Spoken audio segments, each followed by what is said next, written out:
മോതിരക്കറ്റ മുഖം പുറം വെച്ചിട്ട് കാടി കുടിച്ചു വരമ്പാൽ കിടന്നതും ഞാനേ കീഴാളൻ പുതുനെല്ലിന്റെ കൂട്ടാളൻ. തീവി നനച്ചതും കൊയ്തു മെതിച്ചതും മോതിരക്കറ്റ മുഖം പുറം വെച്ചിട്ട് കാടി കുടിച്ചു വരമ്പാൽ കിടന്നതും ഞാനേ കീഴാളൻ പുതുനെല്ലിന്റെ കൂട്ടാളൻ. എൻ വിയർപ്പില്ലാതെ ലോകമില്ല, എൻ ചോരയില്ലാതെ കാലമില്ല.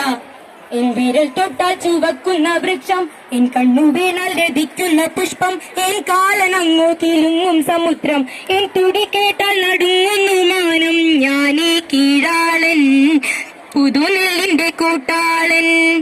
ഞാനേ കീഴാളൻ പുതുനെല്ലിന്റെ കൂട്ടാളൻ.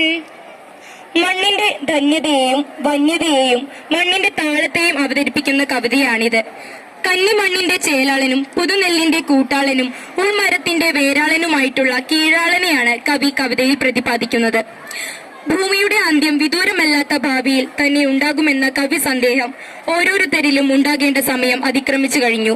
മുൻ തലമുറകളിൽ നിന്നും കടം കൊണ്ട നിത്യഹരിത ഭൂമിയെ യാതൊരു പോറലും ഏൽപ്പിക്കാതെ വരും തലമുറയ്ക്ക് കൈമാറാൻ നമുക്കാവണം.